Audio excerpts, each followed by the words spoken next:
A sudden flicker of movement can rewrite fate in the vast underwater silence, where sunlight fractures like glass. Shark attacks aren't tales of rage. They're nature's misfires, triggered by confusion in the blur of salt and motion. To a shark, a surfer's silhouette might echo the shape of a seal, a prey its instincts can't ignore. Yet behind each rare attack lies not malice, but mystery. Why do these apex navigators, wired for precision, sometimes err? In unraveling shark attacks, we uncover more about ourselves than the predator we fear. In the crystal-clear waters off Mossel Bay, South Africa, in July 2011, what began as a perfect vacation day ended in unimaginable tragedy. The coastal town, renowned for its spectacular marine wildlife and shark cage diving opportunities, had been experiencing unusual shark migration patterns that season. However, locals insisted such behavior was extraordinarily rare in these protected bays. Svetlana Kuznetsova, Irina Voloshyna, and Nadezhda Petrova, three close friends from Moscow in their early 30s, had meticulously planned their African adventure for over a year. The trio had been inseparable since their university days, and this trip represented a celebration of their enduring friendship before their lives would inevitably drift in different directions. Nadezhda, 4 months pregnant with her first child, had particularly looked forward to this final adventure before embracing motherhood. That fateful morning started peacefully. The three women had joined a small tour group for a supervised swim in a safe bay, about 500 meters from shore. The weather was mild, the water visibility was exceptional, and the local guide had assured them that shark encounters in this particular cove were extremely uncommon due to the underwater topography that typically deterred larger marine predators. Evgeny Petrova, Nadezhda's husband, remained on the beach with several other tourists, capturing photographs of the scenic coastline. Through his telephoto lens, he was the first to notice the dark shadow moving beneath the water's surface. An enormous great white shark, later estimated to be nearly 20 feet long, an exceptional size even for the species known for its impressive dimensions. What followed occurred with such devastating speed that witnesses later struggled to describe the sequence accurately. The shark approached from deeper waters, possibly attracted by the splashing of swimmers. Marine biologist Dr. Peter van Heerden, who later investigated the incident, suggested that the shark might have mistaken the swimmers for seals, its natural prey, particularly when viewed from below against the bright surface. The first indication of danger came when Svetlana suddenly disappeared beneath the surface without warning. Seconds later, the water around her erupted in chaos, churning white with foam and gradually turning crimson. Irina, swimming nearest her, attempted to reach her friend but was struck by the shark's massive tail as it circled back with frightening precision. Nadezhda, who had been farther away, began swimming frantically toward the shore, her terrified screams carrying across the water. Tour guide Thabo Mbeki shouted warnings and attempted to reach the women with a small rescue boat, but the shark moved with terrifying efficiency. Within approximately 2 minutes, all three women had sustained catastrophic injuries. Thabo later recounted that he had never witnessed such aggressive behavior in 15 years of leading tours in those waters. He explained to investigators that the shark had not been feeding normally and had struck rapidly, repeatedly, almost as if it had been confused or agitated by something they could not perceive. Emergency responders arrived within 15 minutes, but despite their rapid response and valiant efforts, they could not save the women. The beach was immediately closed and the Russian consulate was notified to assist with arrangements for the grieving families. Local dive shops lowered their flags to half-mast in a gesture of respect and solidarity. The local tourism authority implemented new safety protocols following the incident, including additional patrol boats and advanced sonar shark detection systems. For months afterward, beach attendance plummeted as visitors avoided the once popular destination. Many local businesses dependent on tourism suffered significant financial hardship. Evgeny Petrova, who had witnessed the entire incident through his camera lens, established the Nadezhda Foundation for Marine Safety in his wife's memory, focusing on education about shark behavior and promoting responsible ocean activities. He told reporters 6 months after the tragedy that he had lost not only his beloved wife but also their unborn child, and that he could not let their deaths be in vain. He added that people must learn to coexist safely with those magnificent creatures. The foundation went on to fund several key research initiatives studying shark behavior patterns and developing non-invasive deterrent technologies. One such system, utilizing electromagnetic pulses to create an invisible barrier that sharks find uncomfortable to cross, has since been installed at several popular swimming beaches worldwide. Marine conservation experts emphasize that such attacks remain extraordinarily rare, with annual worldwide fatalities typically in single digits. They cautioned against vilifying sharks, noting their crucial role in marine ecosystems and the far greater threat humans pose to shark populations than vice versa. Dr. Van Heerden's official report concluded that the incident had been an anomaly, likely resulting from unusual environmental factors and random chance. He wrote that, in his 30 years studying great white behavior, he had never documented such an aggressive attack pattern, and that this appeared to be a tragic case of the woman being in precisely the wrong place at the wrong time. A memorial bench overlooking the bay was installed 5 years after the incident. It bears a plaque with the women's names and a simple inscription in Russian and English. "The ocean gives life and demands respect." Local school children now receive enhanced education about marine safety, and tour operators must undergo stringent certification processes before obtaining licenses. The tragedy remains one of the most devastating shark attacks in South Africa's recorded history, not only for its fatality count, but for the speed with which it occurred. Shark researchers continue to study the incident, hoping to gain insights that might prevent similar occurrences. Meanwhile, Mossel Bay has gradually reclaimed its reputation as a responsible shark tourism destination, with visitors now receiving comprehensive safety briefings before entering the water. For the families and friends of Svetlana, Irina, and Nadezhda, however, the beautiful South African coastline will forever be associated with profound loss, a reminder of how quickly life can change, even on the most perfect of days. On the 5th anniversary of the tragedy, Evgeny remarked that the ocean does not recognize human plans or dreams, that it follows its ancient rhythms, and that we are merely guests in its realm. His words have become a mantra for visitors to Mossel Bay, a somber reminder that respect for nature's power must always accompany our enjoyment of its beauty. Off the rugged shoreline of Mendocino County, California in September 2018, what should have been a routine rescue operation quickly transformed into a harrowing battle for survival. The area, known for its treacherous currents and spectacular marine biodiversity, had experienced an unusual increase in shark sightings that season, though encounters with humans remained exceptionally rare.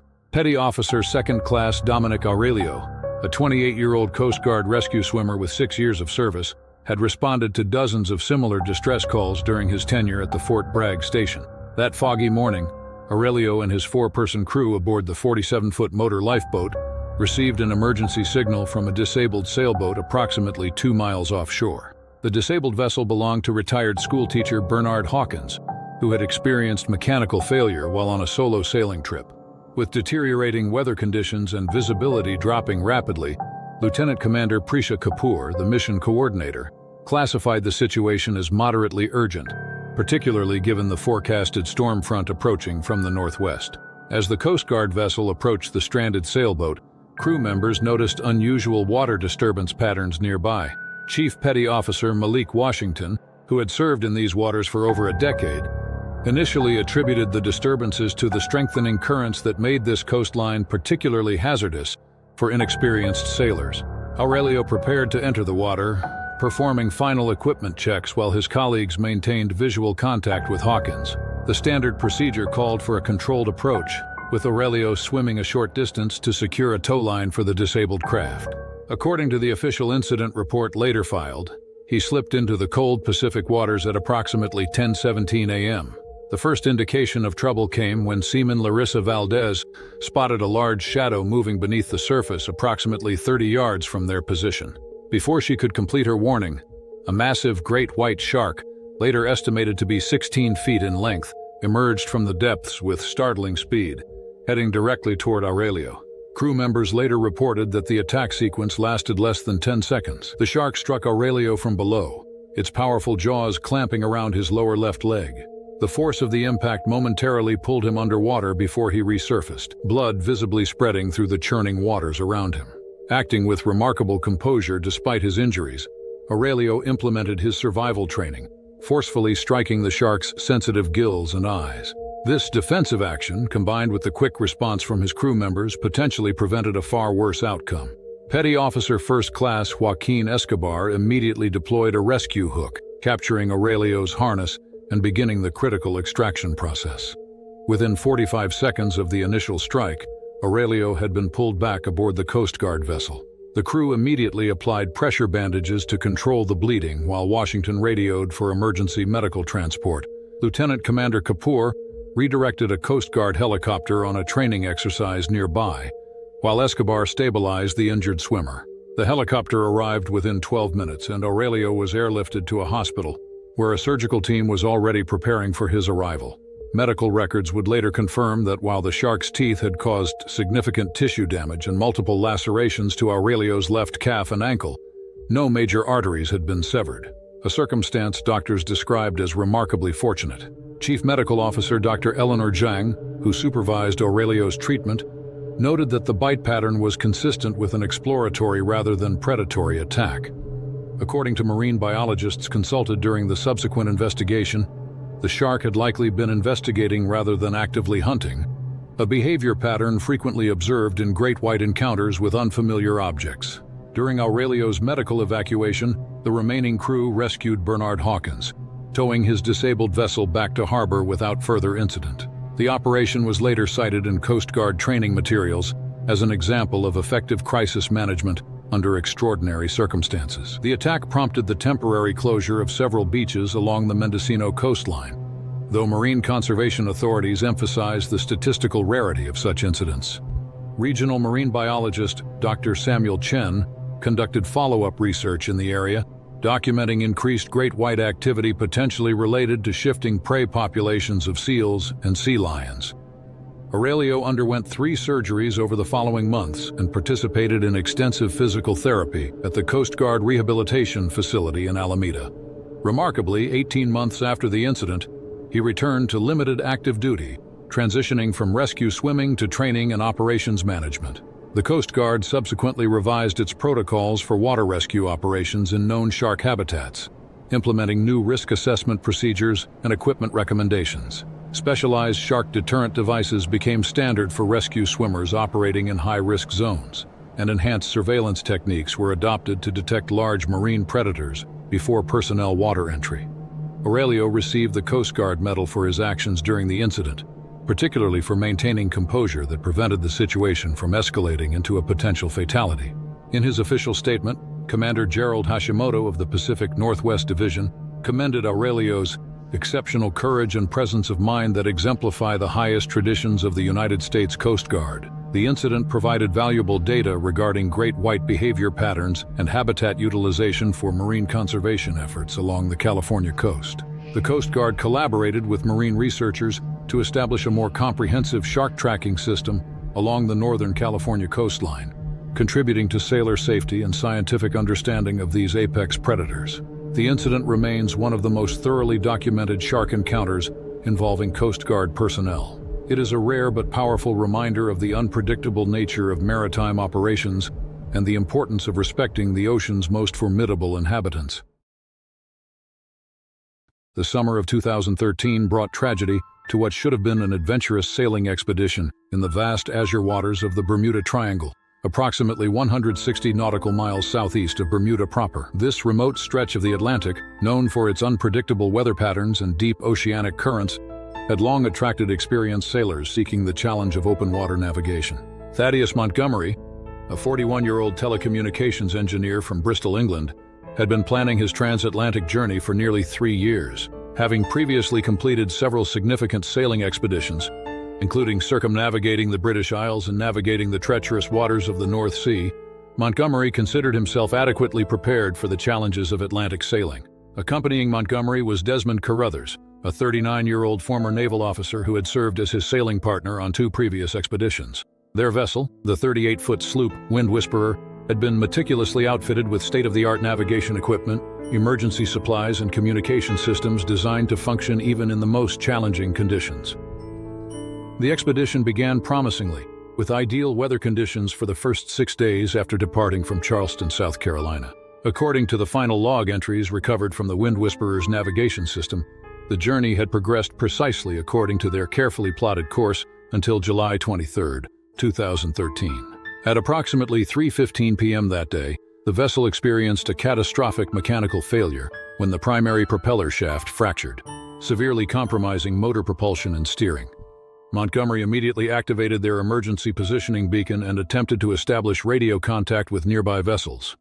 Still, in one of the Atlantic's less trafficked shipping lanes, their location meant immediate assistance was unlikely. After assessing their situation and consulting nautical charts, Montgomery determined that repairs would be necessary before they could safely continue their journey. According to Carruthers' subsequent account, Montgomery entered the water to inspect the damaged propeller assembly, believing he could temporarily restore partial functionality. The weather conditions at the time seemed favorable for such an operation. Minimal wave activity, good visibility, and no immediate weather systems approaching their position. Montgomery secured a safety line to his harness and, equipped with basic tools and inspection equipment, entered the water at approximately 4:20 p.m. Carruthers maintained visual contact with Montgomery from the deck, providing tools as needed while Montgomery conducted his underwater assessment. The inspection had progressed for nearly 15 minutes when Carruthers noticed an unusually large shadow moving in the water approximately 30 yards from their position. What followed would later be identified as an extremely rare aggressive approach by an oceanic white-tip shark, estimated to be 12 feet long. This species, once described by oceanographer Jacques Cousteau as the most dangerous of all sharks, had historically been associated with open water attacks, particularly in cases involving stranded sailors or downed aircraft during World War II. According to Carruthers' statement to maritime authorities, the shark approached remarkably quickly, circling Montgomery once before suddenly changing course and striking. Despite Montgomery's attempts to return to the vessel, the shark attacked with exceptional aggression, inflicting catastrophic injuries primarily to his lower extremities.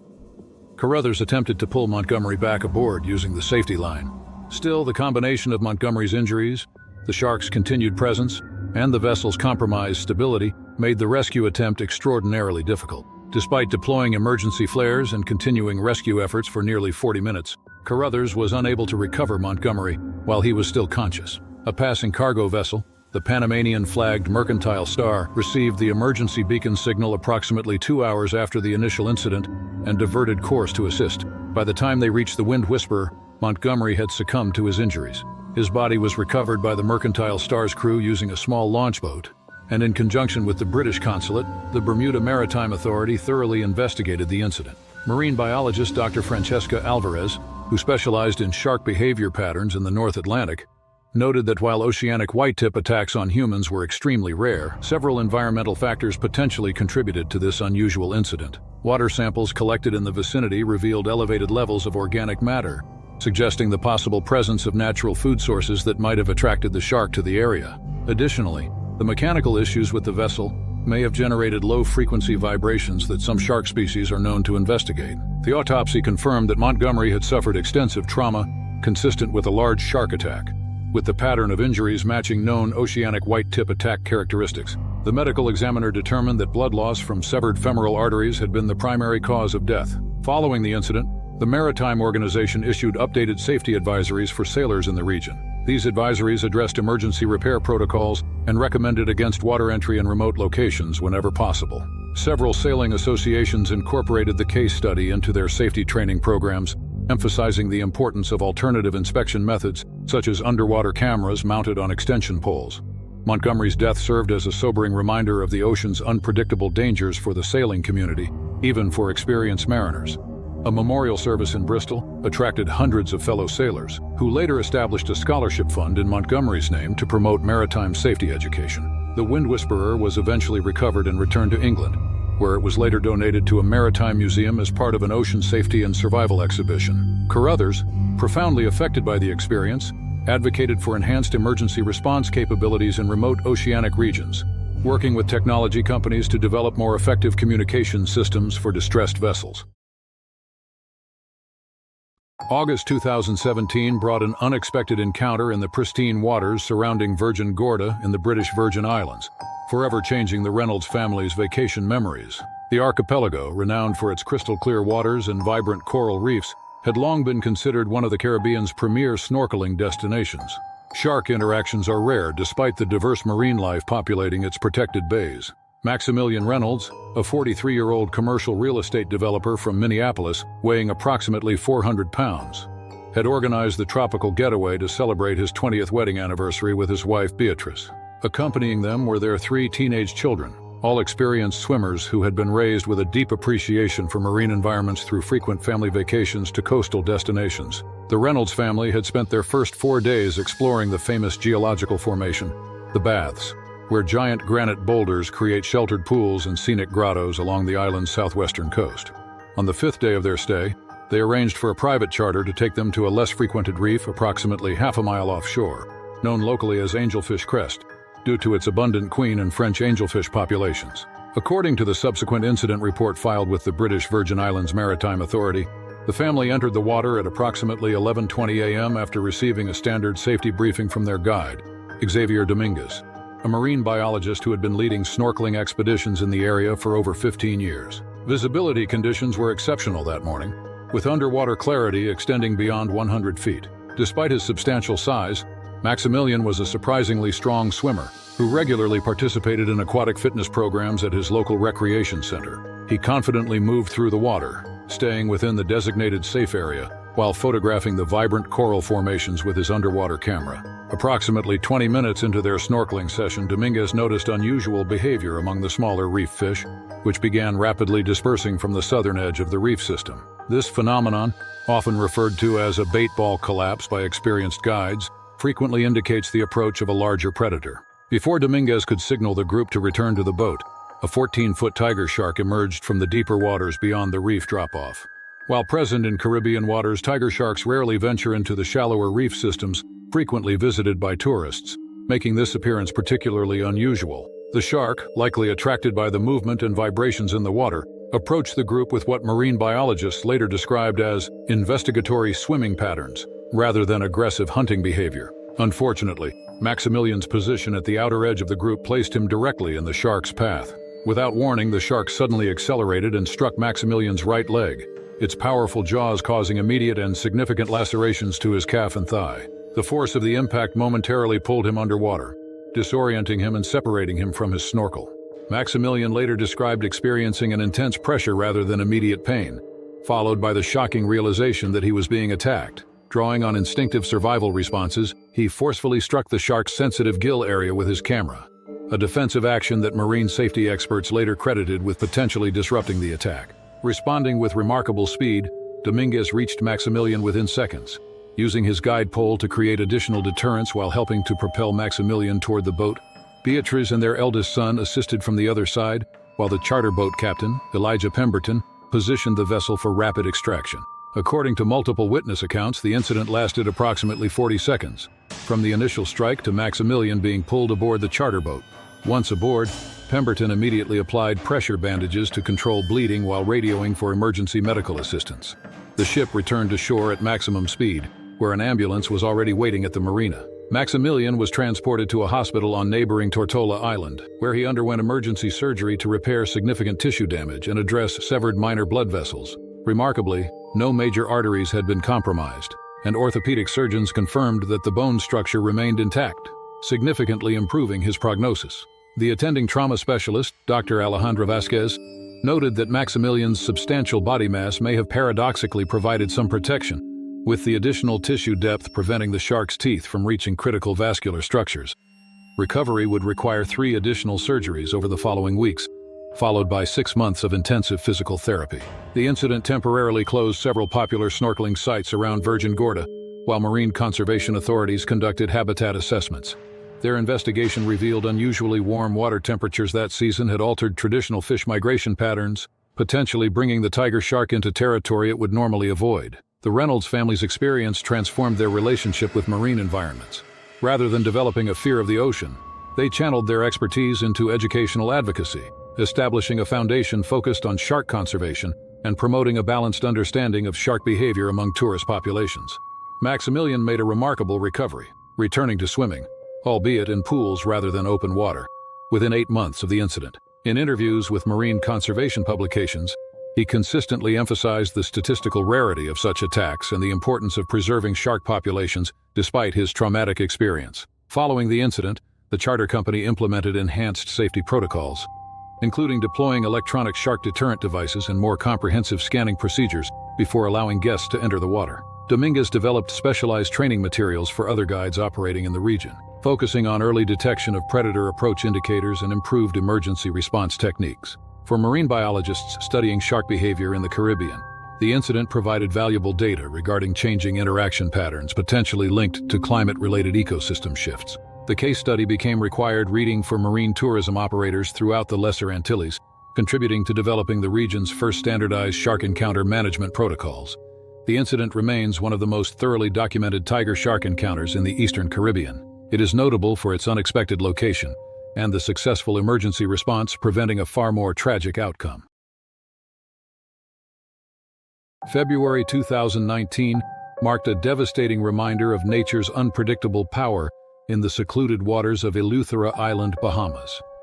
The island, celebrated for its pink sand beaches and extensive coral reef systems, had long been a haven for marine researchers studying the delicate balance between human activity and aquatic ecosystems. The remote Gregorytown coastline, with its exceptional water clarity and diverse marine populations, had attracted scientific interest for decades without serious incident. Cassiopeia Matthews, a 40-year-old marine biologist specializing in coral reef restoration, had been conducting research in the Bahamas for nearly 15 years. As the lead scientist for the Atlantic Reef Conservation Initiative, Matthews had established an impressive reputation for developing innovative approaches to coral propagation techniques adopted by conservation programs worldwide. On that particular morning, Matthews was scheduled to document the progress of an experimental coral restoration site in a shallow bay, approximately 300 yards from shore. The location had been specifically selected for its typically calm conditions and relative isolation from tourist activities, providing an ideal environment for scientifically controlled observation. Accompanying Matthews was her research assistant, Ferdinand Kyrillos, a doctoral candidate from the University of Miami, who had worked under her mentorship for the past 18 months. Their plan involved collecting growth measurement data and water quality samples from various points around the restoration site, a routine procedure they had performed dozens of times previously. That morning's weather conditions were optimal for underwater research, with minimal wave activity, excellent visibility, and mild current patterns.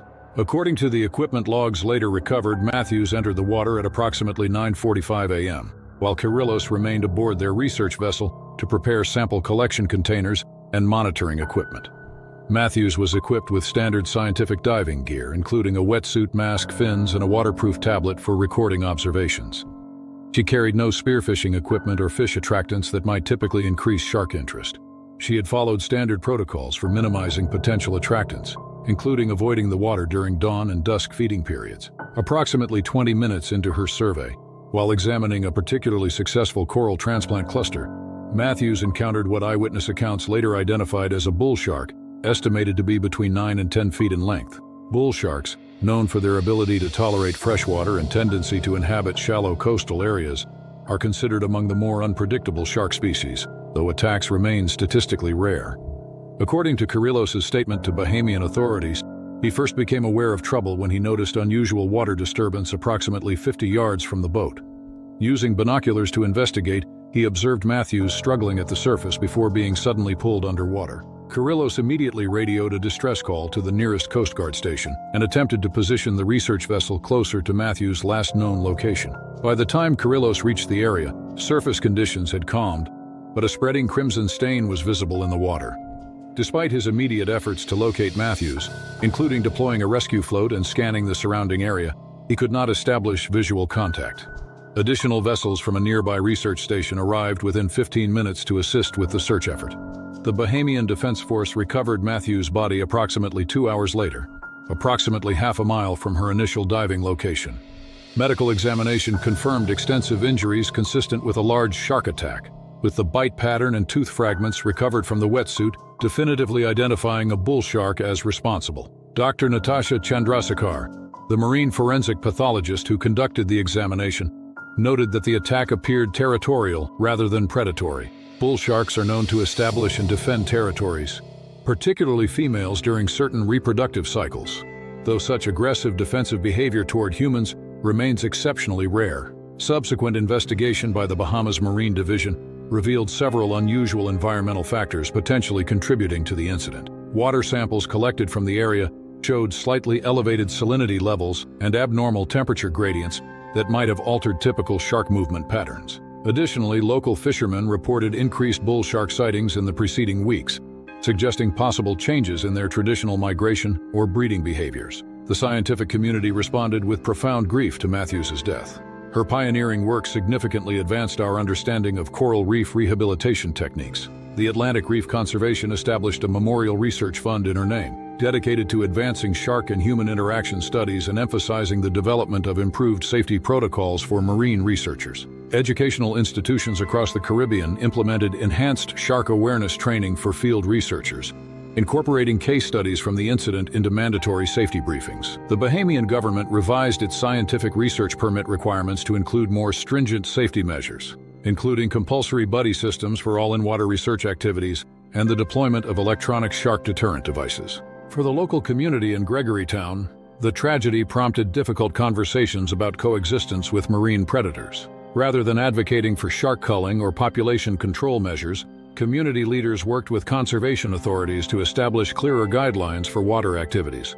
They improved early warning systems for unusual shark behavior. Kyrillos, deeply affected by witnessing his mentor's death, completed his doctoral research the following year, dedicating his dissertation to Matthews' memory. His work expanded upon her conservation methodologies while incorporating new safety protocols developed in response to the incident. He subsequently established a marine researcher safety training program that became standard for institutions conducting fieldwork in shark-inhabited waters. The Matthews Foundation now sponsors an annual symposium bringing together marine biologists, conservationists, and safety experts to collaborate on balancing research needs with pragmatic risk management. Their work emphasizes that while such attacks remain statistically improbable, responsible preparation and response protocols can mitigate potential dangers without compromising essential conservation efforts. For the scientific diving community worldwide, the incident serves as a sobering reminder that even experienced researchers must maintain constant vigilance in environments shared with apex predators. Matthews' legacy continues through her groundbreaking conservation work and the improved safety standards her tragic loss ultimately inspired. In the frigid waters off Guadalupe Island, Mexico, in October 2016, a meticulously organized shark observation expedition devolved into a harrowing struggle for survival.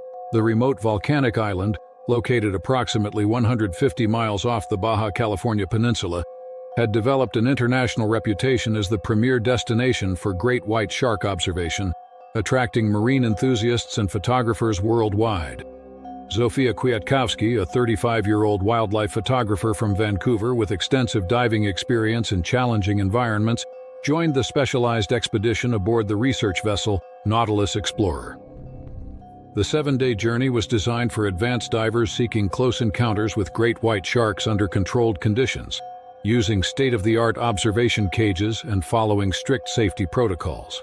The expedition had progressed smoothly through its first 4 days, with exceptional shark activity, providing remarkable photographic opportunities for the 12 participants. According to the ship's log, visibility conditions on the 5th morning were optimal, with water clarity extending beyond 70 feet, and surface conditions remaining relatively calm, despite moderate swells. The incident occurred during the second diving rotation of the day, at approximately 11:30 a.m. Kwiatkowski entered the submersible cage with 3 other divers, supervised by marine biologist Dr. Manuel Ramirez, who studied great white behavior patterns at Guadalupe for over a decade. The cage, constructed from reinforced marine-grade aluminum with impact-resistant acrylic viewing panels, had been certified for shark observation activities and had undergone its scheduled safety inspection just 2 weeks prior. Approximately 20 minutes into the observation session, the cage was positioned at a depth of 25 feet when an exceptionally large female great white shark, later identified as a known individual nicknamed Scarlet by researchers due to distinctive markings near her right gill slits, approached the observation area. At 18 feet in length and weighing approximately 2 tons, Scarlet represented one of the largest specimens regularly documented in the Guadalupe Conservation Zone. According to multiple witness accounts, Scarlet initially maintained a typical investigation pattern, circling the cage at a distance of approximately 15 feet. However, her behavior changed dramatically when a smaller male shark entered the area. Marine biologists later theorized that the combination of possible territorial response and confusion from the scent of bait in the water may have triggered unusually aggressive behavior. Without warning, Scarlet suddenly accelerated directly toward the cage, striking it with tremendous force at its upper corner junction. The impact, estimated to exceed 2,000 pounds of pressure based on subsequent engineering analysis, caused catastrophic failure of one of the primary structural support bars. This initial damage was compounded when Scarlet bit down on the compromised section, further distorting the cage structure and creating an opening approximately 30 inches wide. The 4 divers experienced violent turbulence inside the cage as water pressure dynamics changed. According to survivor statements, Kwiatkowski was positioned nearest to the damaged section when Scarlet's head partially entered the opening, her massive jaws clamping down on Kwiatkowski's air tank and buoyancy control device. The shark's powerful bite punctured the aluminum tank, causing an immediate pressure release that propelled Kwiatkowski and the shark in opposite directions. This chaotic movement resulted in Kwiatkowski being pulled partially through the damaged cage section, where her left arm and shoulder became exposed outside the protective structure. Acting with remarkable composure, Dive Supervisor Ramirez immediately deployed his emergency shark deterrent device. This device emits strong electrical pulses designed to overwhelm the sensitive ampullae of Lorenzini that sharks use for close-range navigation. Simultaneously, the 3 other divers worked to pull Kwiatkowski back into the relative safety of the damaged cage, while signaling for emergency extraction. The vessel's crew initiated emergency recovery procedures, rapidly raising the cage to the surface where medical personnel were already preparing treatment stations. According to the vessel's incident recorder, the incident lasted approximately 90 seconds, from initial impact to surfacing. Kwiatkowski had sustained significant lacerations to her left shoulder and upper arm, with tissue damage extending to the deltoid muscle. However, remarkably, no major blood vessels or nerve clusters had been severed, a circumstance emergency physician Dr. Gabriela Fuentes attributed to the peculiar angle of contact and the protective barrier of the compressed neoprene wetsuit. Immediate medical treatment aboard the vessel stabilized Kwiatkowski's condition, while the captain redirected the Nautilus Explorer toward San Diego at maximum speed. A Mexican Navy helicopter intercepted the vessel approximately 4 hours later, airlifting Kwiatkowski to a medical center, where a specialized trauma team was waiting. Following 3 reconstructive surgeries and 6 months of physical therapy, Kwiatkowski regained approximately 90% functionality in her injured arm. In subsequent interviews with marine conservation publications, she emphasized that despite her traumatic experience, she maintained profound respect for these apex predators and opposed retaliatory measures against the shark population. The incident prompted a comprehensive safety review within the shark diving industry, significantly modifying cage design specifications and emergency response protocols.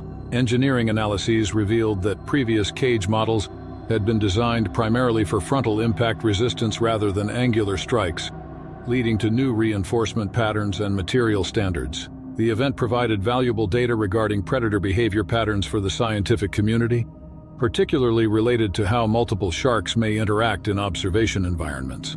Research conducted by the Guadalupe Conservation Institute following the incident led to revised guidelines regarding the number of baited observation areas permitted within a specific radius, reducing the potential for territorial encounters. The expedition company implemented enhanced screening procedures for participants, requiring more extensive experience verification and additional pre-dive safety training. They also developed improved emergency extraction systems capable of retrieving damaged observation equipment more rapidly, significantly reducing potential exposure time during structural failures. Kwiatkowski's remarkable recovery and constructive response to her experience made her an influential advocate for responsible shark tourism practices. Her photography, including moments before the cage failure, has been featured in marine conservation campaigns emphasizing the importance of approaching these powerful creatures with appropriate caution and respect. The incident is one of the most thoroughly documented cage failures in the history of structured shark observation. Beyond its dramatic nature, it served as a pivotal moment in the evolution of underwater safety protocols, offering invaluable insights that have since shaped and improved the standards of shark diving worldwide. At the same time, it served as a sobering reminder of the inherent unpredictability and raw power of the ocean's most formidable predators, highlighting the delicate balance between exploration and respect for the wild.